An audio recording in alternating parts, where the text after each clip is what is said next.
Сәлам, дуслар. Әгәр дә сез шушы минутларда Яңа гасыр телерадио компаниясын карыйсыз икән, бу ким дигәндә ике фактны аңлата. Сез безгә безнең тапшыруыбызга битараф түгел, икенчедән бер атна узып киткән. Һәм бүген бездә кунакта журналист, активист, музыкант һәм язучы Радиф Кашапов. Сәлам, Радиф. Сәлам. Ничек кәйфләр? Әйбәт, рәхмәт. Радиф шулай әйбәт дип әйтеп куйды, тормыштан, иҗаттан арыган кеше шикелле. Синең бит иҗатыңа караганда сез дөрлисез, дөрләп янасыз. Эшләр күп. Вакыт җитми. Карале, менә яңа гына мин сине журналист, активист, музыкант, язучы дидем. Ә син үзеңне бер сүз белән генә төп эшең кем дияр идең? Берсен генә сайла инде дип әйтсәң, нәрсә инде җавап бирәсең? Әйтсәм. Әйтсәң, әйт инде. Бик хыялланырга яраткан бер кеше. Хыялый димәк. Әйе. Мин әйтер идем Радифны активист дип, чөнки ул әлемнә шушы җырлаудан, журналист булып эшләүдән ары әле бик күп акцияләр, перформанслар һәм башка без белми торган сүзләр оештыручы кеше. Шулай бит, Радиф? Шулай инде. Синең башкарган җырларыңны рок дип атап буламы? Ну, минемчә һәрбер җырга берничә сүз әйтергә була инде, ничек атмосфераларга. Һәм кешегә, мәсәлән, ошаса рок дип алар, рок дип атсыннар. Атасыннар, тыңласыннар гына ул җырларны. Попса дисәләр, күңелең шумыймы соң? Ну, попса булса, бигрәк яхшы булыр иде ул, әлбәттә. Гадәттә рокерлар попса дигән сүзгә кимсенеп карыйлар. Ну, мин бит Сүгенү кебек яңгырыйлар. музыкаль яктан ике яктан да эшлим дә. Мин музыкаль критикта, музыкант. Шуңа күрә мин кешедән интервью да алганым бар. Мин беләм ничек алар үзләрен хис итәләр, мәсәлән, сорыйлар. Сез нинди стильдә иҗат итәсез алар? Әкәмәт тагын бер шул сорауны җавап бирәләр. Миңа иң еш сорау, әйеме? Иң еш сорау, чөнки кеше аны тыңлаучы әйтергә тиеш. Бәлки яхшы бу музыка, начар музыка, попсам бул, рокмы, эстрадамы. Шулай да Радиф яңа юнәлештә, альтернатив юнәлештә татар телендә җырлый башлаган шундый яңа буын, яңа дулкын җырчылары үзләрен бик фьюжн юнәлешендә дип әйтергә яраталар. Димәк, бөтен стильләрдә кушылган бик шундый оптималь җавап. Син үзеңне фьюжн юнәлешендә дип әйтә аласың?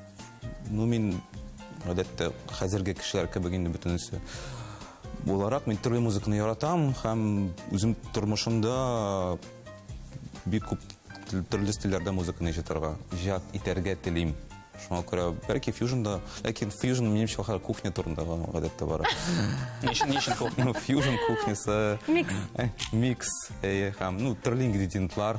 Бәлки ул да дөрес тә хәзер. Чөнки без хәзер менә, без рок музыканы уйный алмыйбыз. Безгә бер җырда хип-хопны да кертергә кирәк, бәлки фольклорны да, һәм кешене кызыктырыр өчен. Чөнки кешегә безнең габга дигән рок музыка хәзер килешми тыңларга мәсәлән. Димәк, жанрны тамашачы үзе билгеләргә тиеш. Шулай бит. Әйдәгез әле тамашачылар хузурына бу мөмкинлекне тапшырыйк, үзләре билгеләсеннәр әле киләсе җырның нинди жанрда икәнен.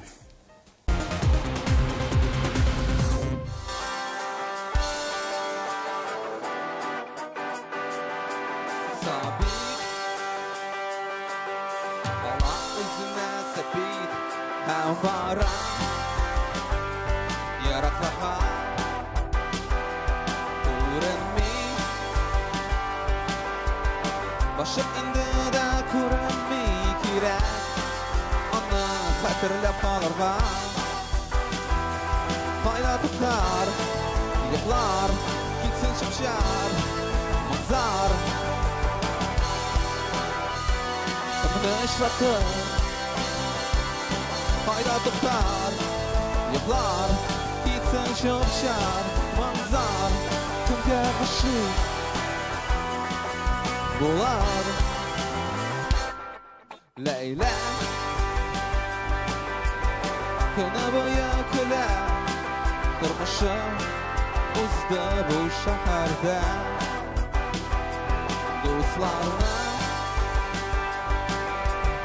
ezli yangalarını, Yürəgə birərmi bərkəm qədər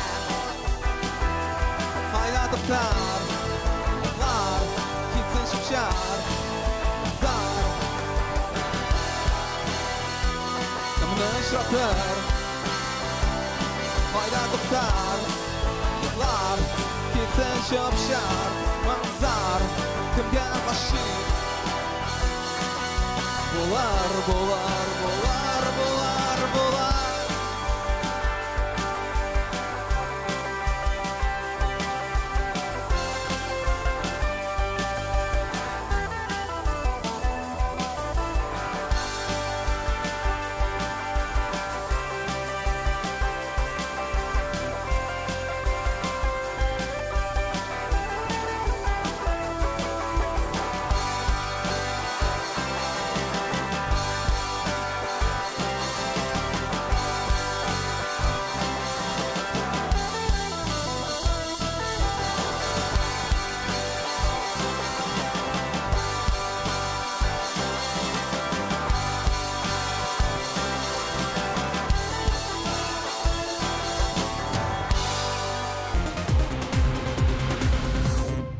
Эфирда яшьләр онлайн һәм бүген бездә кунакта журналист, активист, музыкант һәм язучы Рәдиф Кашапов. Рәдиф, син әле генә әйттең, күп кенә җырчылар бер җырга төрле юнәлешләрне кертергә тырышалар. Ул бөтен кешегә дә ошарга тырышу кебек бит. Шулай бит, үзләренә димәк, берничә катлам юнәлешне тыңларга яратучыларны җыю кебек бит инде. Тагы да популярлеккә омтылу кебек булып чыга. Ә син популярлеккә омтылмыйсыңмыни? Гомумән сиңа мөһимме синең концертларда күп кеше булу? Күп джем стейшнлар, нәрсәләр оештырасың син? Нигә шундый кечкенә генә урыннарны сайлыйсың? Син популярлеккә менә барлык җырчылар кебек омтылу юкмы синдә? Беренчедән, кеше үзенең шул популярлыкны эзләгәндә, ул бик гади җыр язарга тиеш, бит. Һәр кеше аны теге кечкенә баладан, бик карт әбидән аны аңларга тиеш. Ул бисәм белмим, кешене нидә бер сой аш белән ашату. Ул бөтен кешегә тия, ашый да үзенең теге Тамагы туя. Тамагы туя. Мәсәлән, «Боже, какой мужчина» дигән җырны Бик яхшы бит җыр. балалардан алып әбиләргә Мин таныш, что андый җырлар алар миңа да кайыкта ашый. Чөнки һәр кешенең шундый бар җырлар. Мәсәлән, 90 минем теге яшь вакытларым икенче вакытта узсам, мәсәлән, мин җырны ишетәм дә, һәм минем теге ничек кайфлар күтәрә. Хәтта мин аңлыйм, ул попса икәнлеген, әйме? Һәм мәсәлән, шуңа күрә мин Алсу Хисаминовны тыңлыйм, бик яратып. Мәсәлән, аның җыры бар, шунда исеме Миләшләр исемле җыры бар. Мин бик каты яратам. Минем сеңлем аны җырлый иде.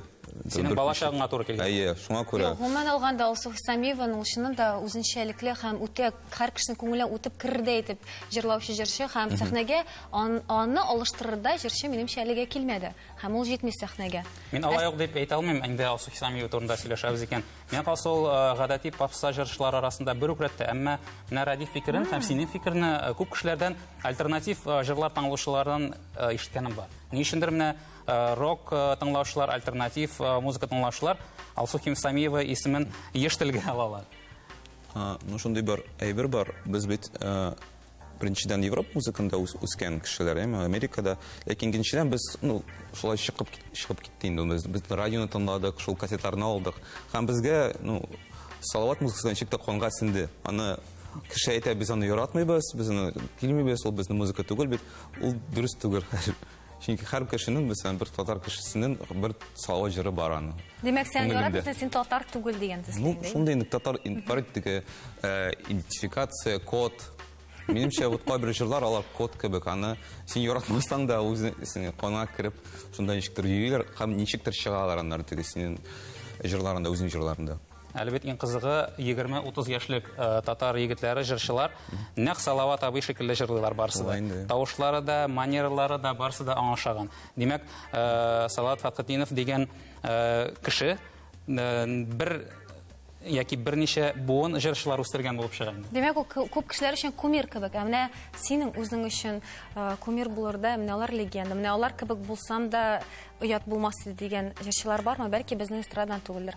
Мен төрле кешеләр бар. Мәсәлән, Британия алсак, анда бар шундый бер җырчы, Дэймон Алберн. Ул, бәлки бөтен кеше белә, ул шундый бар проект Gorillaz. Ул бик теге күп эшли торган кеше. Ул иртә белән тора, баласын мәктәпкә алып бара, велосипедка утыра һәм студиясына керә, 9 сәгать эшли. Һәр көн. Ул күп акча җыйган кеше, эшләргә кирәкми шул кадәр, ләкин ул бер менә бу елны аның бер альбомы чыкты, бер төркеменең, Gorillazның икенче альбомы әзерли, операда эшли. Менә ул шуны бик яратам шул кешене, чөнки ул һәр вакыт музыка ясый. Һәр яңа кешегә ачык. Яңа чыгышларга, яңа инструментларга. Менә шундый бер. Бу Британиядә. Хәзер бездә алсак, белмим, мәсәлән, минем өчен татар музыкасын яздыру фикере 2002 елда, 2003 елда килде, чөнки кайчан мин беренче тапкыр Зөлфия Камалны ишеттем. Без музыка турында сөйләшүебезне дәвам иттербез, музыкаль калышыбыздан соң.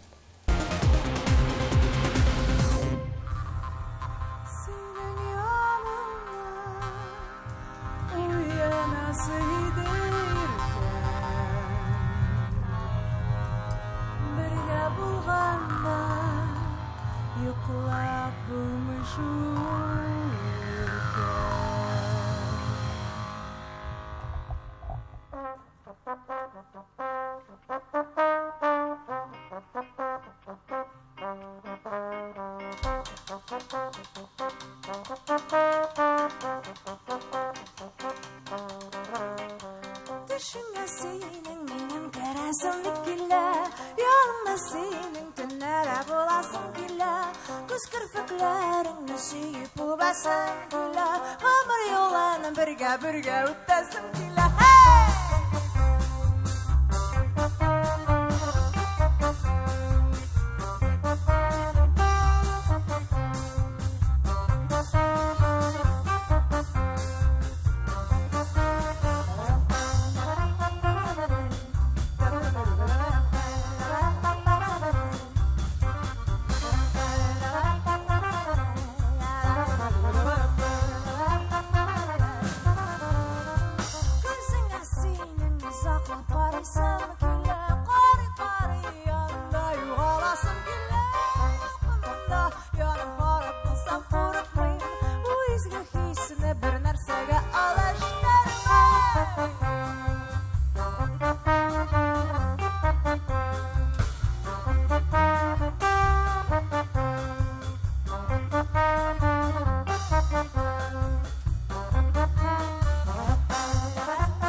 Biz аны белән хатлар алыштык. Миңа мин анда эшләгән идем, бергә җитте. Мөхәррир әйтте, син беләсеңме шундый Зөлфия Камал, син бит бөтен кешене беләсең шундый.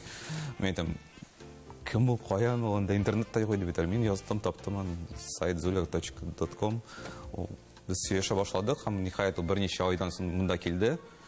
Бәлки Казанга һәм минем аның шундый, минем беренче тапкыр шундый концертны күрдем, минем теге күтләрдән яшьләр тамай иде. Мин кешегә карыйдым, менә күрәсезме ди, минем менә ниһаять нәрсәдә бар мине.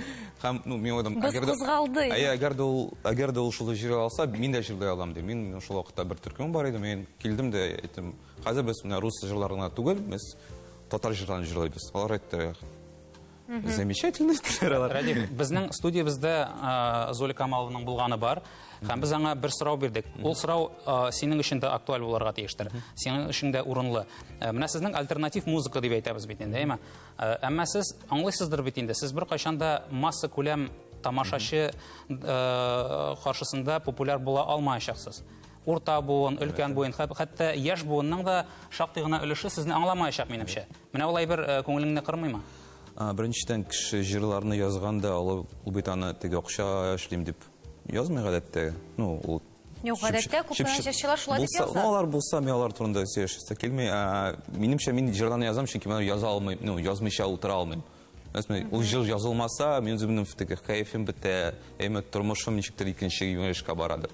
Минем өчен җыр язу кебек ничектер ул тормышның бер зур өлеше, ашау кебек, ярату кебек. Һәм кеше, мин аңлыйм, мәсәлән, минем җырлар беркемгә дә ошамаса да, мәсәлән.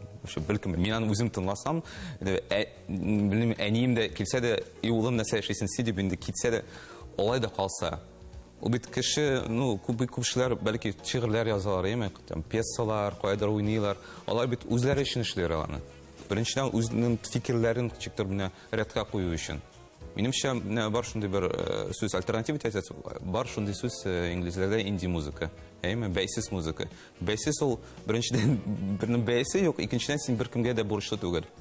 Менә шул бурычсызлыгың, менә шул иреклеген миңа бик ошый. Димәк, син менә шу җырны җырлыйсың, тамашачыларга ошамый икән, ошамый. Менә кабул итегез, мин шушылай гына җырлыйм. Мин үземне кабул итәм, бит мен шундый бит. Тамашачыга ошар өчен язмыйсың. Юк, шундый вакытлар. Ни өчен икән, хәзер күрербез бәлки. Чираттагы җырын тыңлаганнан соң.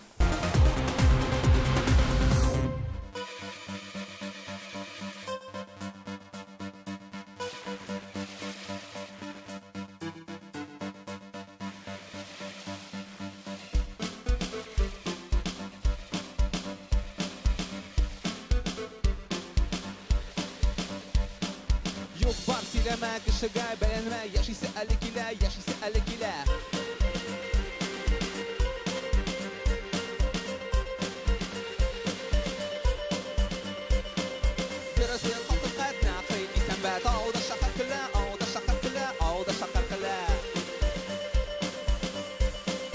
Canqan tilagay basına da giderler. Ey toyga ile, ey toyga ile, ey toyga ile.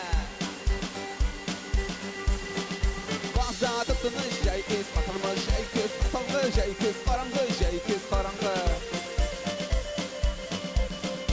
Yok var sileme, kışıga belenme, yaşisi ellik ile, yaşisi ellik ile, yaşisi ellik ile.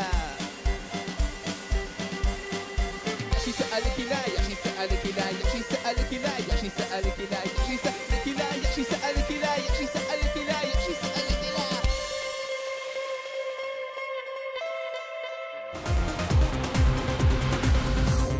Әле генә безгә кушылып, сәхнәдә нинди үзенчәлекле музыкантлар икән дип сорау бирүчеләргә әйтәбез. Бүген бездә кунакта Радиф Кашапов, сәхнәдә аның командасы. Чыннан да алар бик үзенчәлекле һәм Радиф, син менә музыкант буларак һәм башка кешеләрнең музыкаларын сөюче буларак шул сорауга җавап бир әле. Синең өчен гомумән җырда нәрсә мөһим? Сыйфат ягы турында барсыннан да билгеле, сыйфатлы музыка бөтен кешегә дә ошый. Үзең яңа гына әйттең, 60 мең җырлау ошый идең, анда тавыш турында сүз бар, әйме? Чит ил музыкантлары монда икенче нәрсә турында? Минемчә, кеше әгәр дә нидә җырны куя, бар бит шундый теория, кеше бар, теге колаклары белән, фикерләре, теге күзләре белән, мин кисән кинестетик. Мин нидер җырны ишетәм, исәмиевнең, миндә шундый теге вакытта булган эмоциялар мине. Ностальгия түгел, ностальгия булсын. Һәм, минемчә, һәр җырда менә шул эмоция булырга тиеш. Кеше нидер җырны тагын бер тапкыр җырлый, ул әгәр дә аны шундый тагын бер хәлгә китерсә, бәлки борчуга, бәлки ул борчылу кирәк анага. Һәм җырның сыйфатында да тормый, вакыт кемдә кирәк. Менә шул җыр җырлаган инде, син мәсәлән гашыйк булдың шул вакытта, нинди генә начар җыр булмасын, ул синең бөтен тормышың шул җыр белән барыр аннары. Синең үзеңнең музыканың фишкасы дип әйтгәндә нәрсә дип уйлыйсың? Беренчедән үзенчәлеге фишкам минем. Тавышмы, музыкамы, нәрсә? Беренчедән, икенчедән минемчә, так, уйлап торырга кирәк. Бик җитди сорау бу. Беренчедән минемчә, кешене бу музыка таң калтырга тиеш. Алар үзе, шундый элек музыканы ишетсәләр дә, ул тагын да яңарак ачыш булырга тиеш алар өчен бу җыр. Чөнки мин кайвакытта җырларга, бер лаборатория кебек күз алыйм аларны. Анда төрле әйберләр булырга тиеш. Алар ничек үзләре белән катнашты, нәрсә чыгар, мин үзем дә белмим кайвакытта. Ләкин Кай кеше мәсәлән аны пьесада язып була, кешеләрне мәсәлән очраштырып, конфликтны тудыра ала. Мин әле пьесалар хәзер генә яза башладым. Анда Тагын яңа. Өлгерми башлады бугай Данил. Менә сен җырлардан карыйм, мәсәлән, мин мондай ритмны алам, менә мондай инструментны алам, шундый кешене чакырам, Чөнки мәсәлән, минем альбомда анда һәр җырда 5 кеше катнаша, алар кайвакыт бер-берсен белмәделәр даже. Белмәделәр, алар кайвакыт татарлар да булмадылар. Ләкин анда шундый бар мисаллар, алар менә китерәләр гитара партиясын, мин ишетәм, ул шин татар партиясы, гитар партиясы. Мин аны гитара партиясын яза да алмыйм. Миңа мәсәлән бер Нижгардан бер рус кызы алып килгән, дәме? Мин алам икенче музыкантны. Анда әйтәм, анда мәсәлән Маша әйтәм, Маша җибәр миңа бас гитараны.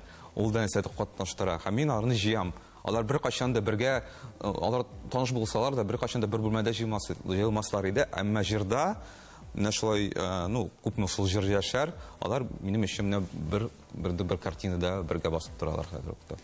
Радиф, әгәр синең фишкага карата ниндидер кытлык кичерәсең икән, мин бер фишка әйтә алам. Татарда масса күләм тамашачының күңелен яулыйсың килсә, музыка һәм тавыштан тыш әле сиңа тапшу чыгыш дәвамында бер 5-6 тапкыр күлмәк алыштырырга кирәк. Шул очракта син рус әйтмешли любимчигына әйләнәсең тамашачыңның һәм синең күлмәкләрен карарга киләчәкләр. Инде җитди итеп сораганда, менә бу рок музыка бездә бит инде гадәттә әйтәләр, рок музыка ул һәр вакытта да протест дип. Син моның белән килешәсеңме? Белмим, аны бәлки минем әбием шулай әйткән идедер. Чөнки ул рок музыкасы белән таныш түгел, әмма беренчедән рок музыкага менә бу елны 60 елдыр инде, ул бит пенсияга чыккан инде протест булсын. Кешеләр ул музыканы, мәсәлән, Америкада аны президентлар тыңлый, Барак Обама, мен бар күргән видеоларым, мәсәлән, Led Zeppelin тыңлый, аны яшьләре тамау. Чөнки аның җырда ул. Нинди протест булсын анда? Мәсәлән, бит без хәзерге вакытта мәсәлән Дмитрий Медведев та hard rock тыңлый, нинди протест булсын анда? Менә безнең бала чакта, безнең әти-әниләребезнең яшь чакларында җырлар, рок җырлар, алар һәр вакытта да ниндидер бер сәяси подтекст белән сугарылган булалар иде. Ниндидер сәяси фикер белән. Хәзер андый әйбер күзәтелми рок музыкада. Гадәттә җырлыйлар, менә мин урамга чыктым, мин барам тартам, тәмәке тартам, һәм шарап эчтем дигәнрәк текстлар күзәтелә. Ни өчен менә шу протест, элеккедән килгән протест югалып бара? Музыканың роле зуррак булган иде. Кеше, мәсәлән, мин әгәр дә шул төркемне тыңлыйм, һәм мин икенче кеше шул төркемне тыңласа, без бер дуслар булырга тиеш идек, Хәзерге вакытта музыка бик күп ул. Һәр кеше музыка ясый, үзенең компьютерында аны контактка сала, беркем дә аны тыңламый. Унчыктыр икенче тормышка әверелде. Һәм минемчә хәзерге сәясәтне шундый уйланулар, фикерләр, улар икенче сферага киттеләр. Музыка хәзер андый рольне уйнамый ул. Синең җырларыңда без сәясәтне күрә алмыйбыз. Бу синең эчке кичерешләрең генә, шулай бит? Ой, бар анда шундый җырлар, мин белмим, минемчә сәяси яктан да күренә алар да, бәлки белмим. Менә аны тамашачылары үзләре хәл итерләр, чөнки без хәзер синең чираттагы җырыңны тыңлыйбыз.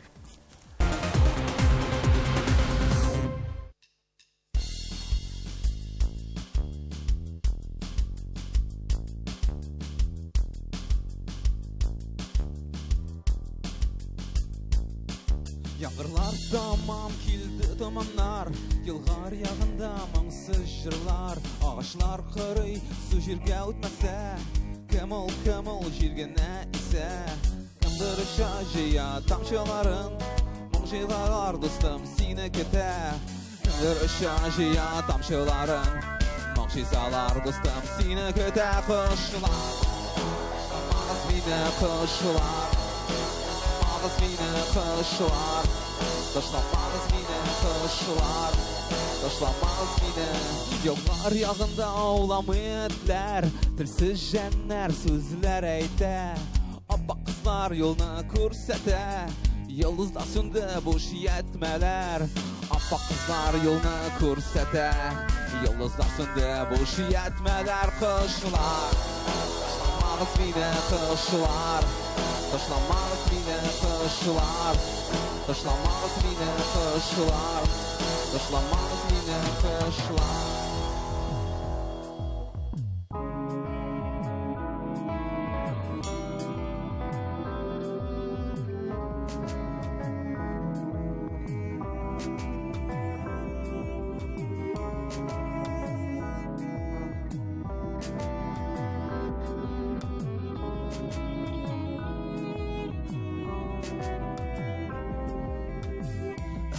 Җитә әрәмгә Сана үпкә дозанын Кышларын кыска, күзен кыска Сүзләр ялган, син ышанмый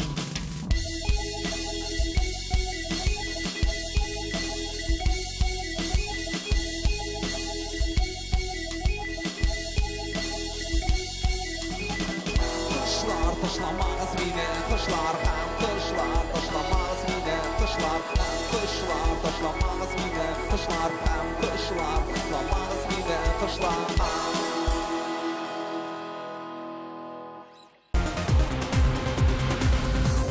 Радиф, син Казаннан китеп бер ара Санкт-Петербург шәһәрендә яшәдең.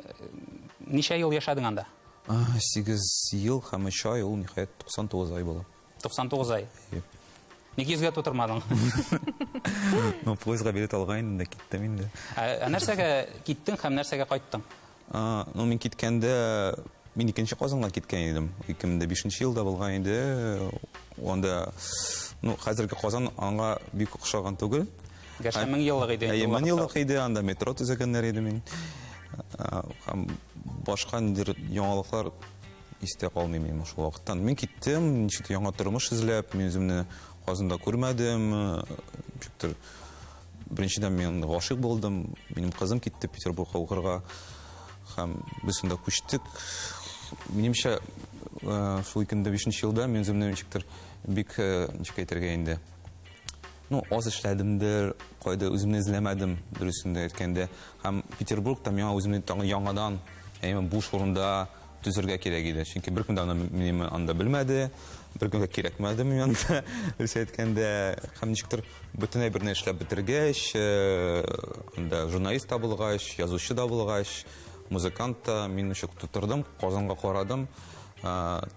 Кан тарта башлады, дөресен әйткәндә, мин шул вакытта ничектер татар яшьләр белән аралаша башладым. Чөнки Казанда яшәгәндә татарлар минем дусларымда күп булмады. Ну, чын татарлар дисен, татар яшәй торган, фикли торган. Һәм мин шулай уйлап тордым да, битләр алдым да, бөтен әйбәтне җыйдым. Һәм кайтып килдем. Һәм минемчә бик дөрес. Петербургта үзеңне кирәкмәгән тыйырга, аңларга 8 ел кирәк булдың. 1-2 елда гына аңлап булмыймы? Юк, анда, ну, Петербург ул шундый бик сәер шәһәр, анда үзеңне башын табасың да, яшисең дә, әгәр дә сиңа бер нәрсә кирәкми, нидер бер вакытта ничектер яхшы гына теге Обломов кебек яшисең инде, дусларың бар, эшең бар, кайдарында. Радив, гәрчә бит Екатеринбург белән Санкт-Петербургны рок башкалалар дип әйтәләр. Менә ул рок башкала булу сиңа берничә ярдәм итмәдеме? Юк, ярдәм итте. Мин анда күп төркемнәрдә уйнадым. Мин анда концерт директоры да булдым. Бер төркемнән мин күп концертлар ясадым аларга. Иркутсктан башлап, Берлинга кадәр, алар белән бардым Европаларга уйнап. Юк, анда күп кызык хәйләр булды, әмма Петербургның шул бер начар әйбере бар. Үзенә без башкала, безне шундый пафос бар, һәм шул пафостан башка бер нәрсә барлыкка килми анда. Минем бер дусларым килгән инде беренче көнлек монда концерт уйнап. Ахмед, Радиф, син күчтең бит Казанга, мин әйтәм, монда күп нәрсә хәзер бар, сүз күрәсез, әйтә, дөрес, хәзер Питер бер нәрсә дә юк дип син дөрес күчтең диделәр. Егетләр, минем фикеремчә, менә сез иң мөһим линияны калдырдыгыз. Монда бит Даниил инде рок турында, эш турында сүз бар, монда мәхәббәт линиясын гына күрәм. Мин дә шуны сорамакчы. Ул мәхәббәт линиясе буенча киткән һәм яңадан Казанга алып кайткан. Монда шуны гына күрергә була. Менә шул Петербургка киткән кыз белән синең хатының бер үк кешеме ул? Шулай инде. Шулай инде. Гаилә хәлең турында әзрәк сөйләп китсәң инде. Гаилә бар минем, әмма хәзерге вакытта минем сезнең белән күбрәк музыка турында сөйләшәс килә. Без музыка турында сөйләшүебезне дәвам иттербез. Музыкаль калышыбыздан соң. Юксынма миннән, юксынма. Качма, курыкма минем җаным. Bu dünyada nasip olmasa Ölümgə umtuluş məhəbbətə din Qarğanma məni, qarğanma Siyahlık apak göz manglı gün Min kişə durğanda kinət anladım Бергә 1-12 һәм син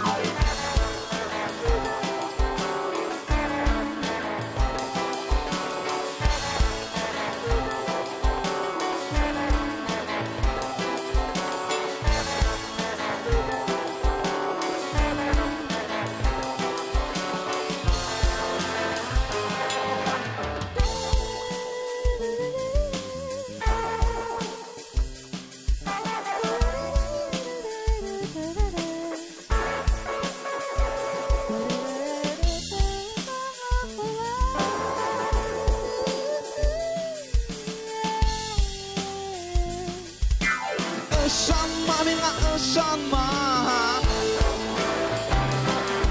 Шықты ұядан кері қайтмас Ол қышның нұры менің ғышқым Мен ялғыз мен ұшам ашық дүнияда Қалдырма мені бұл зәгер көклерде Қалдырма мені бұл зәгер көклерде Қалдырма мені бұл зәгер көклерде Қалдырма мені бұл зәгер көклерде Қалдырма мені бұл зәгер көклерде Қалдырма мені бұл зәгер көклерде Көклерде, көклерде, көклерде, көклерде Ба-ба-ба-ра-ра, ба-ба-ба-ра, ба-ра-ба-ба, ба-ра-ра, ба-ба-ба-ра, ба-ра-ба-ба, ба-ра-ра, ба-ба-ба-ра, ба-ра-ба-ба-ра, ба-ба-ба-ра, ба-ра-ба-ра-ба-ра-ба-ра-ба-ра-ба-ра.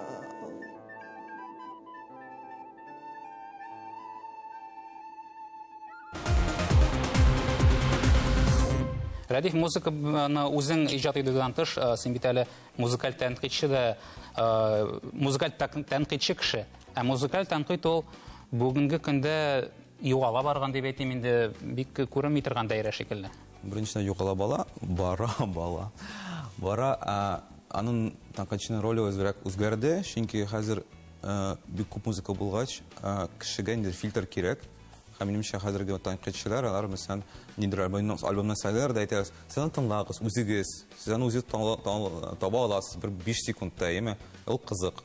Ә менә булса, дөрестер, моңа игътибар итмәгез. Һәм минемчә, менә шул тәнкыйтьчеләрнең философия, фәлсәфәсе үзгәрә, әмма алар мөгаен журналистика китмәсләрдер, чөнки мин күрәм, дусларым бар төрле шәһәрләрдә, алар ничектер менә вариантлар табалар, ничек үзенең тәнкыйтьче карьерасын дәвам итәргә. Ә менә син үзеңнең альбомыңны чыгарганнан соң син тәнкыйтьчеләргә гомумән мөрәҗәгать иттеңме? Алар сиңа инде үзләренең рецензияларын бирделәрме? Һәм кемнең фикере синең өчен мөһим? Бар минем дуслар.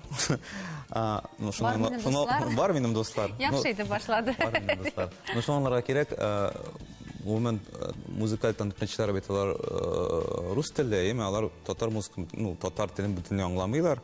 Әмма миңа бу мөһимме музыкада? Юк, бөтенләй мөһим түгел, чөнки бит кеше французча мәсәлән музыканы тыңлый, без ничектер үзенне күрсәтсәк тә бер нәрсәне аңламыйбыз дөресен. Бу фикерең бик күп җыр авторларын нидер кимсетәдер. Юктыр.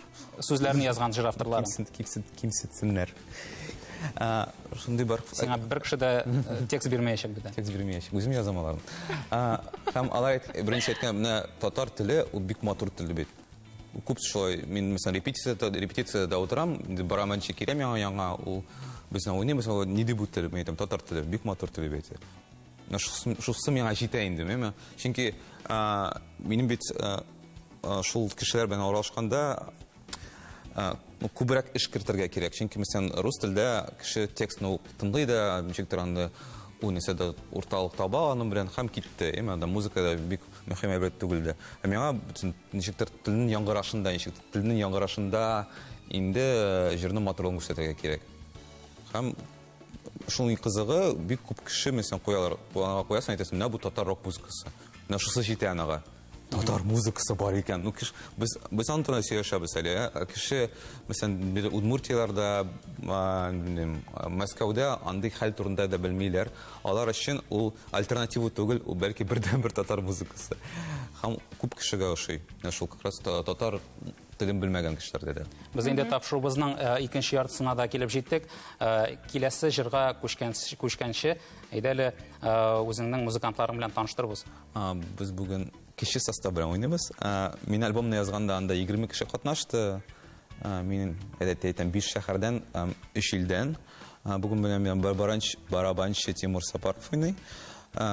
Клавишларда Азат Яхияев һәм безгә бу музыканы бергә эшләштерергә Ильяс Гафаров булыша. Әйдәгез тыңлыйк бергәләп.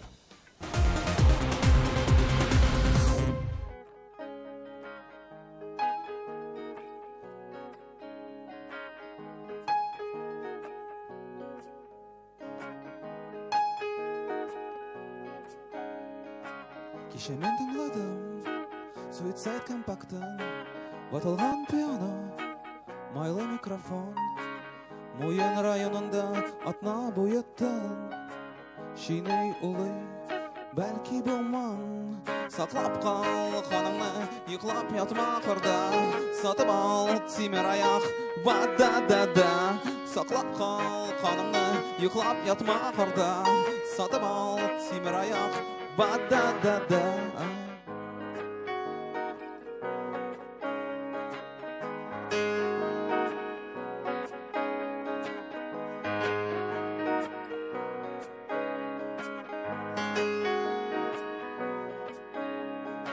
Беркемдә бармый кинога, өйгә беркемдә кайтмый. Сорауларны уйлап чыгар, аннары җавапларны. Көне буе ишек алды бездә җырлый. Сыңга калган Болгар караваны. Саклап кал канымны, йоклап ятма карда. Сатып ал тимер аяк, ба-да-да-да. Саклап кал канымны, йоклап ятма карда. Сатып ал тимер аяк, ба-да-да-да. Бүген гомергә каршы сугыш, миңа каршы җиназа. Сатып алырга мөмкин пистолет тагын акча туздырырга. Миңа пышылдап сөйләделәр, тиздән булыр авыр вакытлар. Мин курыкмыйм, син бик торасың, им башым артында. Саклап кал ханымны, йоклап ятма карда. Сатып ал тимер аяк, ба-да-да-да. Саклап кал ханымны, йоклап ятма карда. Сатып ал тимер аяк, ба-да-да-да.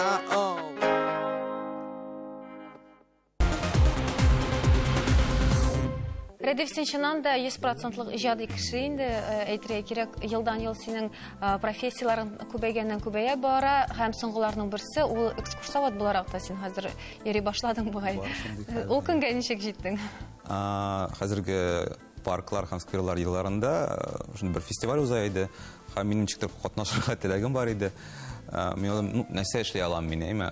Бар шундый Лецкой сад, парк Горького, аны бөтен кеше белә, аның тарихын эзләү шундый җиңел бәрабәр. Мин уйладым, бар шундый парк Урицкого, ул кайдыр урнашкан сезнең янында, сезнең студия яныңызда, һәм аның турында бер нәрсә бер кеше белми. Һәм уйлар, ул бер парк, анда бер кызык берләр юк.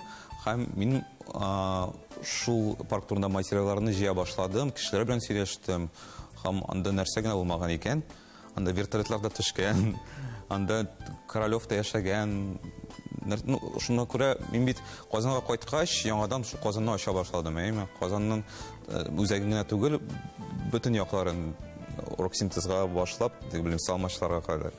Һәм менә шундый тарих белән кызыксыну, ничектер минем тагын бер яңа профессиягә әверелә башлады. Казанны сагыныр өчен 8 елга китеп торырга кирәк икән Казаннан дигән. Аннан кайтуга актив рәвештә үзеңнең позицияңызны Иң башлау. мөһиме берәр кызга ияреп. Иң мөһим момент чыннан да. Шулай да экскурсовод булыр өчен тарихны яхшы белергә кирәк бит. Димәк, син инде мәктәп елларыннан бирле тарихны беләсең булып чыгамы? Беренчедән, мин бу экскурсияны тарихи яктан гына карамадым, чөнки Мәсәлән, Урицкий парк ул яңа парк, әйме? Һәм мин унда яшәгән кешеләр белән хәзер сөйләшә алам. Мәсәлән, Лецкой алсам, мин бара алмыйм, анда Державинны сорап, сез нәрсә монда эшләдегез, теге көнне монда кешеләр шулай әйтәләр, монда кешеләр шулай әйтәләр. Дөресен ничек булган итеп. Чөнки анда хәзерге вакытта, мәсәлән, күп талантлы кешеләр дә хәзерге вакытта яши. Һәм мин аны ничектер үземә, журналистик материал дип караган идем. Бәлки аннары ниндер мәкалә язарга, әйме? Чөнки аның турында гомумән беркем дә язган юк. Урыны бик кызык. Тарихтан килсәк, белмим, мин тарих белән кызыксынганым бар инде, әлбәттә.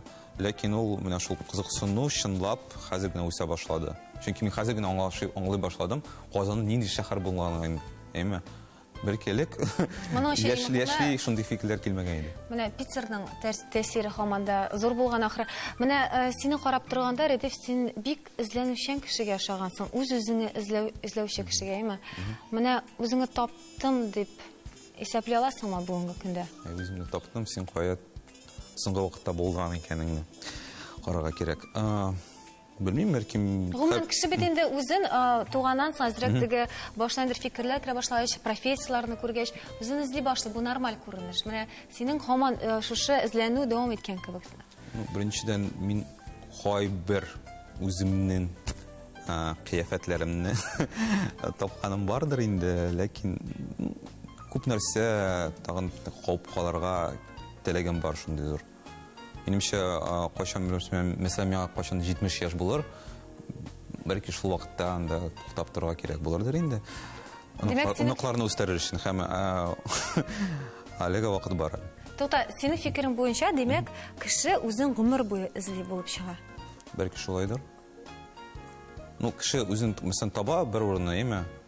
Ничек инде, mesela ул бүлмәне, интерьерны, mesela мин монда диванны куям.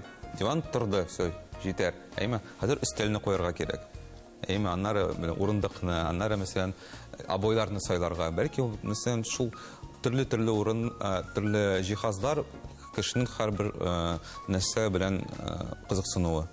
Бу үзеңне эзләү дигән әйбер менә шушы синең күп һөнәр иясе булуың белән бәйле түгелме? Менә ничә һөнәр санадык бит. Әле журналист булуыңны әйтмәдек әле, аңа барып җитмәдек. Бу эзләнүме, әллә бу гадәти табигый хәлме? Минем өчен ул бик табигый. Бәлки башка кешеләр өчен бик зирәк сәйрәк дип күренә, чөнки бар шундый фикер, үзең урынны тап, әйме, үз эшеңне эшлә һәм сиңа бөтен нәрсә булыр. Мин кайвакытта шулай уйлап торам инде, mesela миңа журналист булырга кирәк, журналистик белән шөгыльләнергә һәм, белмим, пенсия кадәр, һәм пенсиядан соң хәзерге вакытта шул белән мавырга. Һәм әмма килеп чыкмый ул ничектер минем. Каршы чыга минем бөтен эштәге. Безнең Венера белән үзебез яраткан үрдәк теориясе бар. Венера ничек әле аның асылы? Төрле һөнәрләргә ия булган кеше ул 30%-ка йөгерә белә, 30%-ка оча белә һәм шума белә. Әмма 100%-лык берсендә, мәсәлән, шул лашын кебек, мәсәлән, бер кайчан да ул очмаячак дигән шундый бер теория бар. Бәлки берсендә генә бөтен көчеңне тупларга кирәктер дигән шундый бер фәлсәфә бар. Синең белән килешмисеңме? Үземнең потенциалымны кирәк вакытта, мәсәлән, журналист, мәсәлән, иртә белән журналист, мин аның белән эшлим генә. Мин журналист булганда җырлый башламыйм, әйме? Һәм, мәсәлән, җырлый башлаганда мин экскурсия алып йөрмим. Яисә мин экскурсия алып барганда мин теге балар белән дәресләр эшләмим. Сине бу социаль рольләр ардырмыймы соң? Редиф, кеше бит ул робот түгел, иртән мин журналист, кич белән мин музыкант, бу таша башласаң, арысаң, барыбер. Беренчедән, һәр кешенең күп социаль рольләре бар, беркем дә армый аннан. Әгәр дә син шундан бәхет тапсаң, син дә үзең бит, мәсәлән, телевидениедә эшләүче генә кеше түгел. Һәм син үзең өйгә кайткач, булай утырмыйсың бит креслога һәм камерасыз да эшли дә, яши дә аласың. Шуңа күрә мин шундый сорау дөрес куелмаган. Без һәр вакытта да шулай сорауны дөрес куймыйбыз. Шуның өчен без монда. Журналистикага килгәндә, менә син язган әйберләрең күбесе алар музыкага бәйлеме, яки син гомум темаларга язасың? Петербургка күчкәч, мин төрле газетләрдә, журналларда эшләгәнем бар. Мин анда bilmem skitkalar turunda material yazganım var mesela. Kriminal turunda yazganım yok material şundan ötkende. Hem hazırki vaqtda mesela benim işimdeki yakın temalar var. Elbette müzik turunda men hazır azraq yazarga tırışam. Türlü sferlar hakkında türlü sferlar turunda yazarga tırışam. Күп өлкәләрдә үзеңнең фикереңне җиткерәсең, журналист буларак, тәнкыйтьче буларак, тагын кемдер буларак, сиңа кемнең фикере мөһим? Гомумән. Син кешене тыңлый торган кешеме, сиңа үзеңнең фикер мөһим? Мин гомумән әйткәндә кешенең фикеренә буйсынучан, әгәр дә кешенең фикере кызык булса, кай вакытта ул минем фикеремне дә артка әйттерә. Дөресен әйткәндә, миңа икенче кешенең фикерләре бик кызык. Җәмәгать рус классига әйтеп калдырган талантлы кеше һәр нәрсәдә дә талантлы дип. Мөгаен менә Радиф шикеллеләр турында әйткән сүздер инде бу. Татарда булганнан бар да була дип әйтәләр. Ансы да бар. Ансы да Безнең Радифкә. үрдәк теориясын инде монда мөгаен туры килмидер. Чөнки ким дигәндә Радиф бар җирдә дә үзен сынап карый һәм без күрәбез аның эшләре шактый уңышлы бара. Мин мәсәлән аның журналист әсәрләрен күзәтеп барам һәм уңай фикердә җырларын инде бүген барыбыз да ишеттек. Һәм экскурсовод һәм музыкаль тәнкыйтьче буларак та аңа уңышлар телибез. Миңа калса, Данил, бар шундый кешеләр, алар һәр вакытта кычкырынып йөриләр. Фәлән эшләргә кирәк, тегелән эшләгез, кешеләрне менә кычкырып йөрүчеләр дип әйтергә буламы? Бар шундый кешеләр әкрен генә үзенең өлешен үзенең шәһәренә кертә, үзенең халкына кертә. Музыка шамы икән, музыка яза, аңа журналистика шамы икән, шунда минемчә Радиф ул менә чыннан да үзенең гамәлләре белән үзенең эшен күрсәтә торган кеше. Һәм алга таба да сиңа барлык башка юнәлешләрдә дә уңышлар теләп калабыз. Безне караучы яшь дусларыбыз, әгәр сез шулай ук нинди дә булса өлкәдә үзегезне сынайсыгыз килә икән, әмма куркып торасыз икән, безнең менә бүгенге кунагыбыз шикелле кешеләрне үрнәк итеп куйыгыз. Иң мөһиме тәвәккәл булу. Бүген сезнең белән саубуллашабыз. Киләсе чыгарылышларга кадәр исән-имин булыгыз. Пока.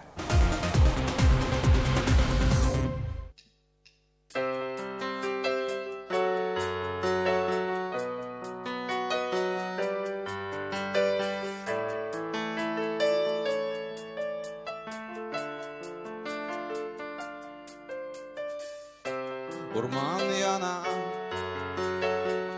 мин көнне җыям, тамга куям, һәр бүләккә көйләр ишетелә бер генә колакта.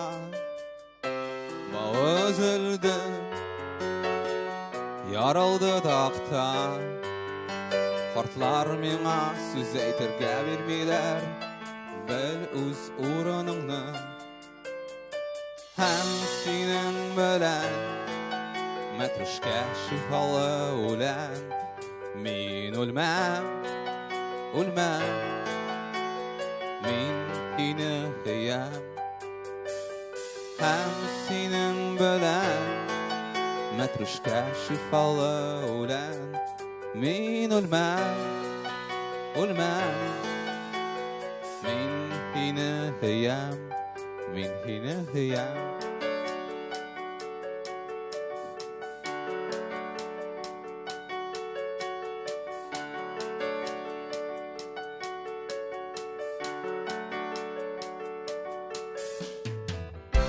Җитез атлар шаба, яңгыр аркылы. Синең күңлең алты кыллы. Синең төлкең урман белән сөйләшә. Кып-кызыл түше кара туфракта. Һәм синең белән мәтрүшкә шифалы үлән. Мин үлмәм, үлмәм, мин һине һөям. Мәтрүшкә шифалы үлән. Мин үлмәм, үлмәм, мин һине һөям. Мин һине һөям.